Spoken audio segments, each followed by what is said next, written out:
Estás escuchando un capítulo especial de Antihéroes. Estábamos a punto de publicar el tercer episodio de la serie, pero las noticias que llegaron desde el Brahim esta semana hacen que sea difícil pretender que no ha pasado nada.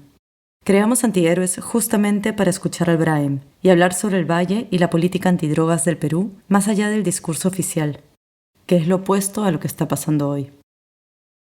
Hemos decidido publicar este breve capítulo especial con testimonios que recopilamos durante nuestra investigación y entrevistas. Quisiéramos reiterar, eso sí, que la información que llega de Vizcatán cambia cada minuto y que no queremos ni buscamos hacer un diagnóstico de lo que sucedió en ese atentado ni sobre la identidad u organización de los grupos que estuvieron detrás. Tan solo esperamos que nuestras impresiones puedan contribuir a un mejor entendimiento del Brahim, siempre tan manoseado e invocado en época electoral, y que hoy atraviesa un momento especialmente duro, que demanda un tratamiento responsable e informado.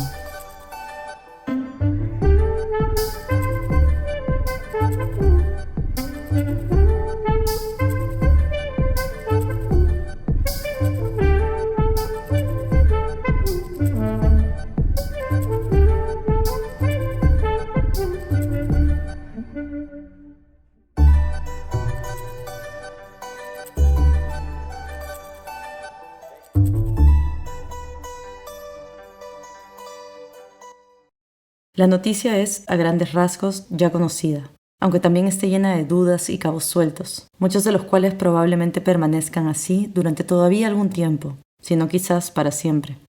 En concreto, lo que se sabe es que la noche del 23 al 24 de mayo, un grupo de personas armadas y encapuchadas ingresaron a 2 bares ribereños en la localidad de Vizcatán del N, en Satipo, Brahim, y dispararon a quemarropa contra las personas que se encontraban allí, entre ellas la dueña del bar, sus 2 hermanas y 2 niñas. Lo más espantoso de la historia, paradójicamente, es lo que está más o menos claro, que es que hubo una masacre y que fue terrible. Es desde ese momento que todo empieza a complicarse y a hacerse cada vez más difícil de entender, en gran medida por asuntos que suceden a cientos de kilómetros de la matanza. Hasta el momento se cree que detrás del crimen se encuentra el grupo que se autodenomina el militarizado Partido Comunista Peruano, comandado por el clan de los Quispe Palomino, importantes narcotraficantes en el Brahim.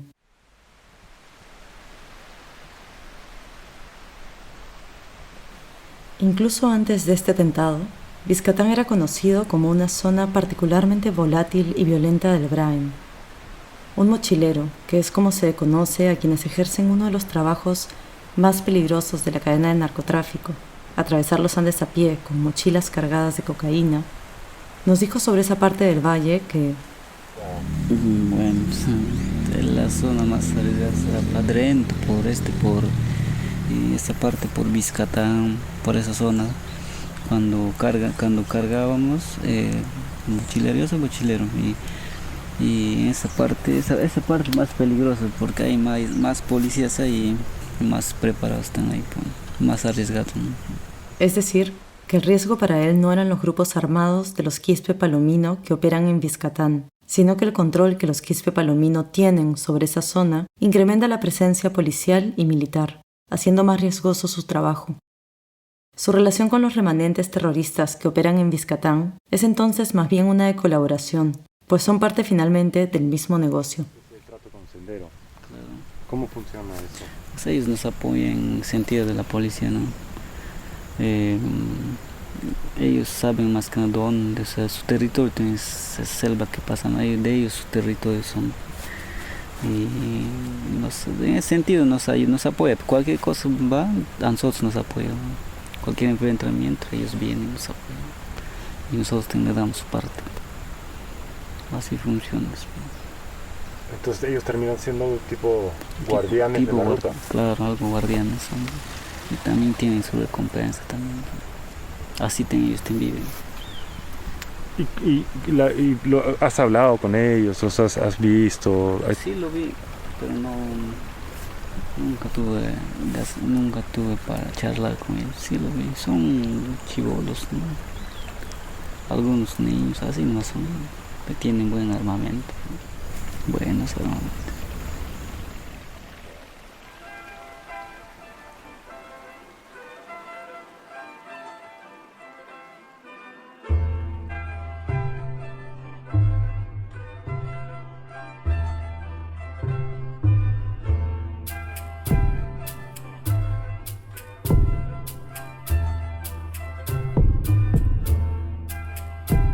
Lo que muchas veces no se entiende desde Lima al hablar del Braem es la inmensa extensión territorial del valle y cómo esta implica no solo una inmensa diversidad geográfica y cultural, sino también enormes diferencias en la manera en la que éste se relaciona con la coca, el narcotráfico y la violencia. Para estar en la boca de tantos peruanos, es sorprendente lo poco que la mayoría de gente sabe incluso acerca de qué regiones abarca el Braem o qué significa el acrónimo por el que se le conoce. No vamos a entrar en esos detalles aquí, pues los discutimos en nuestros primeros 2 capítulos, pero sí es importante saber que en realidad no todo el valle es cocalero, ni todas las zonas cocaleras del valle son particularmente violentas. De hecho, mucha gente en el Braem se precia de cómo sus pueblos han encontrado un equilibrio que puede ser difícil de entender para Lima o para los medios, pero que tiene sentido para muchísima gente en el valle, incluso para quienes están involucrados en el narco. La ilegalidad, dicen una y otra vez, no implica necesariamente que las cosas estén mal. Que la economía de un pueblo gira en torno al narcotráfico no necesariamente los vuelve criminales. No es de una perspectiva moral, en cualquier caso. No es fácil de entender, pero es un sentimiento recurrente, que aparece una y otra vez en conversaciones por todo el valle. Aquí está Ceviche hablando al respecto. Aquí es un negocio, pues, ¿no? Ellos quieren ver esto, la gente de allá, la gente de Asia, Europa quiere ver esto, y eso es lo que ellos solamente buscan, ¿no? ¡Wow! Ese presentador estuvo, no sé, pues, en una zona de conflicto, de guerra, ¡wow! Tuvo acceso a la FARC, ¡wow! Está en el Braem, miren, así hace la droga, ¿no? Así, esto aspiramos, ¿no? O sea, eso es lo que la gente consume, pues, ¿no? Entonces le dan lo que la gente consume, ¿no? Porque se vende. Que no van a venir a hablar acá que no hay delincuencia, no se va a vender, no van a reflejar eso, ¿no? O cómo hay una dinámica acá mística de que un lugar ilegal, digamos, que gente hace cosas ilegales, camine tan bien, ¿no? La gente es sana. Entonces, ¿qué fue lo que pasó en Biscatán? Como decíamos al comienzo, Biscatán del N, en Satipo, es conocida como una de las zonas más peligrosas del Braem. En otra conversación, Cheldo, un dirigente cocalero que escucharán en el último capítulo, nos advirtió al respecto. A ver, en la selva hay que saber vivir como en todas partes. Yo voy a Lima y no me puedo pasear, pues, no, por el Callao libremente porque hay una calle y puedo pasar, ¿no? O sea, la misma situación te la pinta en la selva, ¿no? O sea, hay narcotraficantes en todo el mundo, en el Braem hay terroristas en todo el mundo, en el Braem hay que irse con cuidado por las zonas, sí. O sea, tampoco es, hay zonas que sí, pues no.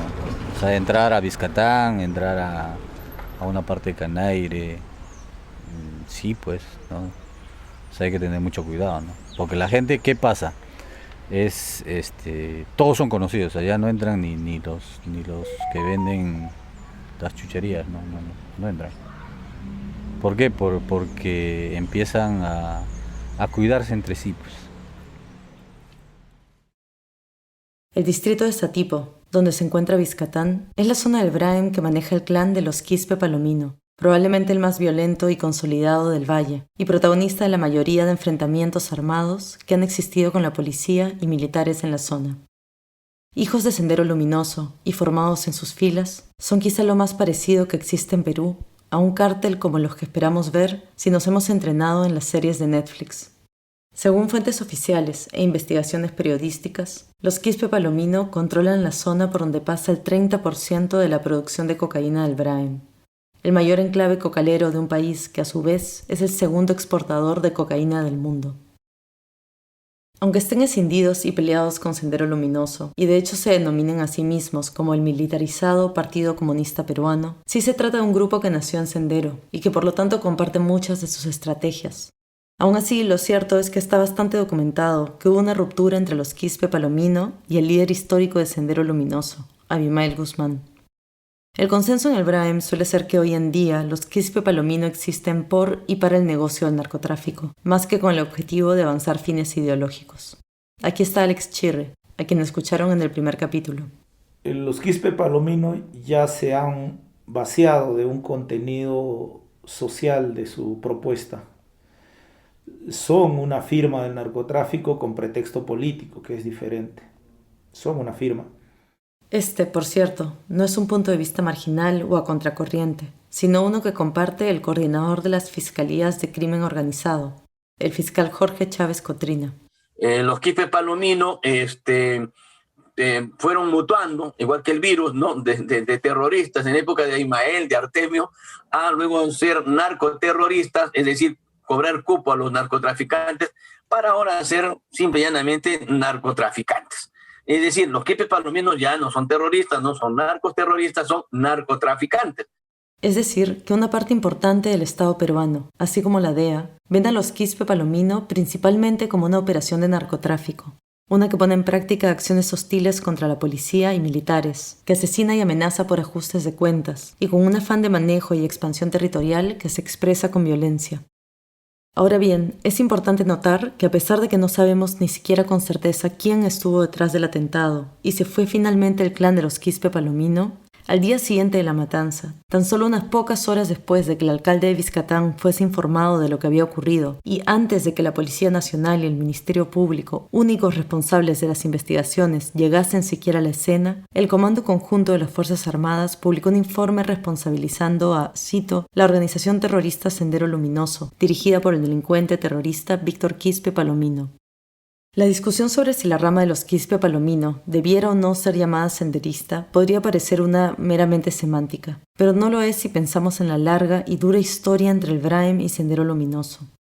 El Braem, más que una tierra de nadie, que es como equivocadamente se lo suele llamar desde los medios, es en realidad un territorio que responde al orden de los comités de autodefensa o CATs, rondas autoorganizadas y fundadas a comienzos de los años 80 para hacer frente a la acción sanguinaria de Sendero en la zona. Oscar, uno de los fundadores del CAT de Pichihuilca, recuerda esa época. Este perímetro de este pueblo, muchos a nuestros anexos han sufrido ataque subversivo. Mira, ahí estamos llegando a conclusión.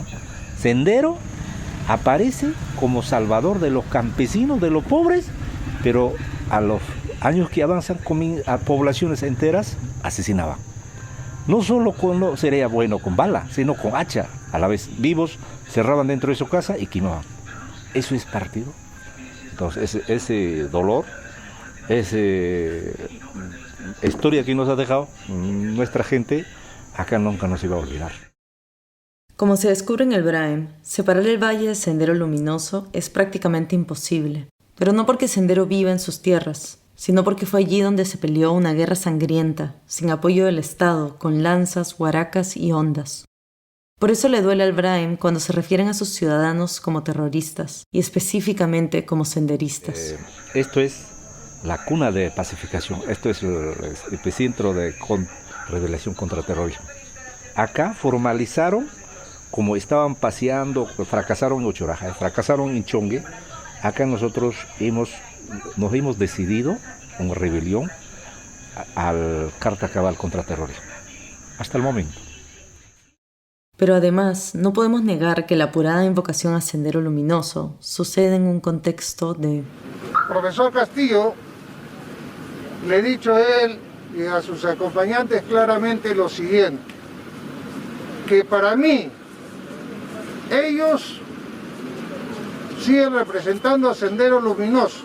Esa misma canción, exactamente esa misma canción, es la que cantaban los terroristas de Sendero Luminoso. Señor de Soto en ocasiones anteriores me ha apoyado y yo he agradecido ese respaldo. Escuchan que cuando alguien le dice terruco o trata de mencionar este tema con ellos, al toque saltan. O sea, el Movadef no es pues Xiomi Lerner que estaba con Humala. No pues, el Movadef no es así. El Movadef es otra cosa, es Sendero Luminoso de Abimael Guzmán. Entonces, cuidado, hay gente que no se está dando cuenta de hacia dónde estamos yendo. Desencadenando escenas como...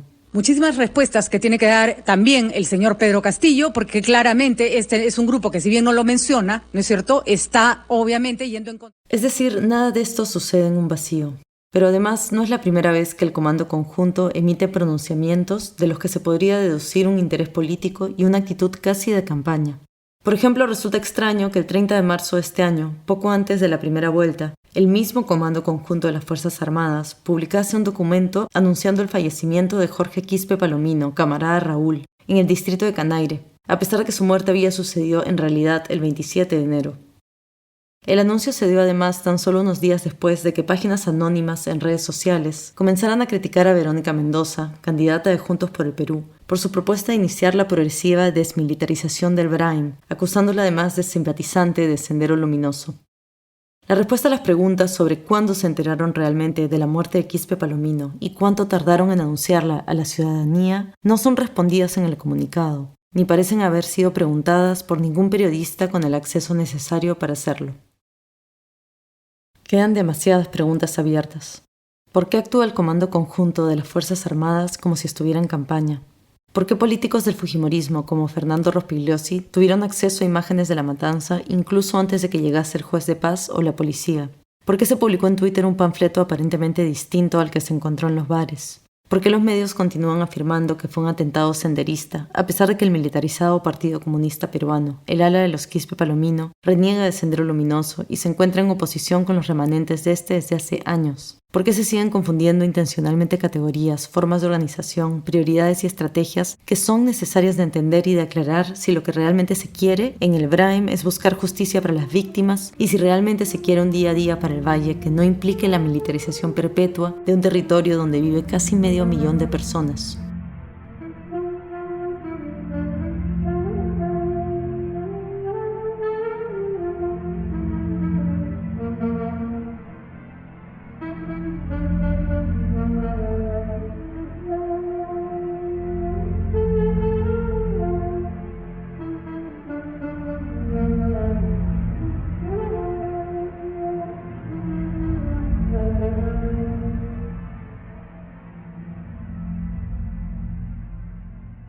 Estas no son preguntas gratuitas. La manera en la que el Estado aborda la violencia en el Braim y las categorías en las que justifica su estrategia impactan antes que a nadie a los habitantes del Braim, en quienes pocos parecen estar interesados realmente, y que son los verdaderos afectados por años de intermitente indiferencia y satanización desde la capital y el poder político. Hay zonas del Braim que viven en un permanente estado de emergencia desde hace casi 30 años. Pero aún así, décadas de suspensión de sus derechos no han hecho absolutamente nada para acabar con el narcotráfico en el Valle. La política antidrogas del Valle se vuelve así indistinguible de la estrategia antisubversiva, saboteando la posibilidad de decisiones que no sean solo represivas y entregando el control de la zona a las Fuerzas Armadas, dando carta blanca a las autoridades para actuar sin informar a la población de sus operaciones, aplicando medidas que no podrían ser aplicadas de ninguna otra manera, flexibilizando los estándares del uso de la fuerza y justificando la demanda de cada vez más recursos. La invocación a Sendero Luminoso, por eso, no solo le cuesta al país, pues tribaliza un momento terrible de su historia para reducirlo a un eslogan político que se usa para desprestigiar al adversario, sino que además le cuesta, de manera concreta, a la gente del Braim.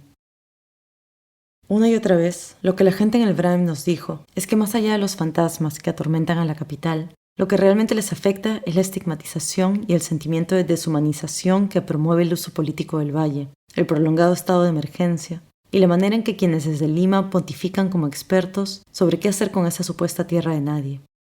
Aquí está Cheldo de nuevo, hablando sobre el tema. No, yo creo que, mira, a ver, hay muchas maneras de ganarse la vida. Más rato chama para con mi mamá. Ya. Y hay muchas maneras de ganarse la vida dignamente, pero cojudeando a la gente. El hecho de que tú leas las noticias, tengas contactos, oye, ¿cómo es esto? O por dónde pasaron, ¿no? Los terrucos, o cuál es la ruta de la droga. La gente te puede decir cualquier cosa. Tú agarras atascabos y de eso no puedes hacer una chamba. La chamba se hace en el campo. Y ellos saben, mira, pasa una cosa, oye, atacaron en tal sitio. Automáticamente ellos salen al noticiero y dicen, no, que sí, esa columna pasó por tal. Oye, ahórrate en todo el helicóptero, la movilización y contrátale al tigre y sabueso, ¿no? Y chápalos. O sea, te das cuenta, mira, hasta dónde va o sea, de tontearnos, ¿no? Yo les he enfrentado, les he dicho, no se refieran al BRAE, si es que no van a ensuciarse los zapatos y buscar información. Lo concreto es que hay por lo menos 14 peruanos muertos, entre ellos 2 niñas, pero ha sido más rápido el deseo de lucrar políticamente de ello que el interés por entender qué sucedió y qué necesitan realmente las personas que llaman al Braim su hogar y que no son terroristas. Por entender cómo es que un territorio inmenso lleva tantas décadas en emergencia y estigmatizado, sin que eso haya reducido siquiera 1 gramo la producción de coca de la región. ¿O por qué se ha impuesto una estrategia antisubversiva y militar a una zona dominada en realidad por el narcotráfico? ¿O por qué se insiste en enviar el ejército antes que bloquear el ingreso de insumos o brindar alternativas para la gente que vive allí? ¿O por qué se sigue permitiendo la proliferación de negocios vinculados al blanqueo de dinero en Lima? ¿O por qué un largo etcétera? Es fácil decir, a ver, tienes todo este aparato, ¿eh? Tienes todo el aparato de las Fuerzas Armadas. Y supuestamente son un grupo de rezagados, de sendero. ¿No los puedes ubicar? Tan difíciles. Y en algún momento nosotros lo hemos dicho, o sea, los comités de defensa, denos un año con menos de un presupuesto y te entregamos. Pero no le conviene, no conviene que el BRAE se lave la cara. El BRAE es potencial turístico, el BRAE tiene otras bondades. No, al BRAE hay que satanizarlo porque a alguien debe beneficiarle toda la coca que sale del BRAE, ¿eh? A alguien debe beneficiarle. Entonces es fácil de deducir eso. Haya pasado lo que haya pasado en el BRAE, su gente se merece más que nuestras especulaciones, nuestros gritos y nuestro repentino interés tan solo en época electoral. Los dejamos por eso con el juez de paz que fue el encargado de registrar el espantoso atentado del 23 pasado. ¿Qué es lo que pediría usted a los medios nacionales?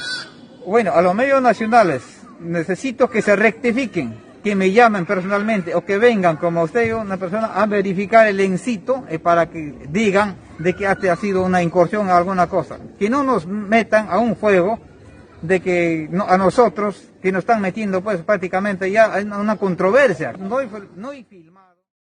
Antihéroes es realizado gracias a la International Women's Media Foundation, el Fondo para Nuevas Narrativas sobre Drogas de la Fundación Gabo, y cuenta con el apoyo de Proyecto Soma. Antihéroes somos Iracema Vera, Lali Oughton y yo, Jimena Letgart. Hasta la próxima.